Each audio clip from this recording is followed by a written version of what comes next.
Maintenant que nous avons vu comment poser des objectifs, nous allons voir comment organiser les tâches de ces objectifs. Examinons le cas de Paul. Depuis que Paul a été promu chef de service, il est débordé. Son bureau est sans dessus-dessous. Il est pendu au téléphone toute la journée lorsqu'il n'est pas en rendez-vous avec des clients. Et, par-dessus le marché, il doit aussi tenir ses collaborateurs au courant de ce qui se passe. Paul n'est pas doué pour gérer son temps, c'est un fait. Cathy en a vraiment par-dessus la tête de cette situation. Elle convoque Paul pour essayer de comprendre et de trouver une solution à ce problème. Paul veut vraiment s'améliorer. Il demande de l'aide à Cathy, qui semble avoir une solution à lui proposer. Cathy explique à Paul qu'une meilleure gestion du temps lui permettrait de garder une vue d'ensemble des activités en cours, de se ménager un plus grand espace de créativité, d'être beaucoup moins stressé, d'avoir plus de temps pour sa vie personnelle, ses loisirs, etc. et enfin d'atteindre ses objectifs plus aisément. Paul est d'accord, mais il estime que s'il a du mal à terminer son travail, c'est en raison des interruptions incessantes qu'il subit. Souvent, c'est justement au moment où il aimerait se consacrer à un travail important qu'on vient le déranger. Et il cite comme raison des interruptions incessantes les appels téléphoniques, les visites de clients, les réunions et entretiens, la paperasserie dont il faut bien s'occuper, la pression des délais, une mauvaise communication, une mauvaise délégation des tâches, un manque de clarté dans les objectifs, un manque de discipline personnelle, des priorités mal placées et j'en passe.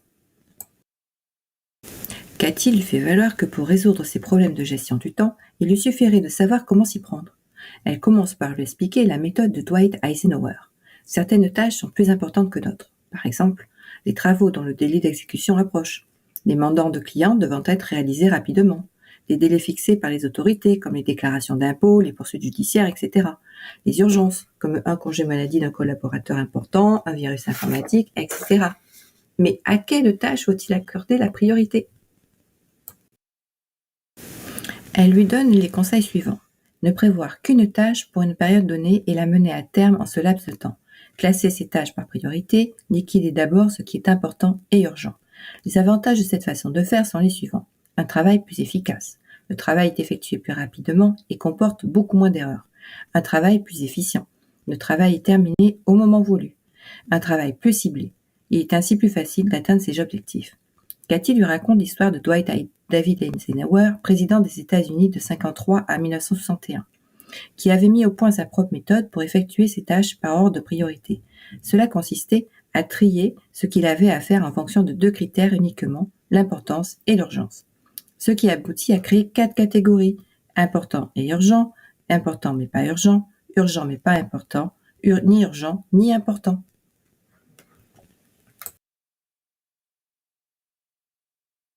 Voici comment il traitait chaque catégorie. A. Important et urgent, à faire soi-même immédiatement.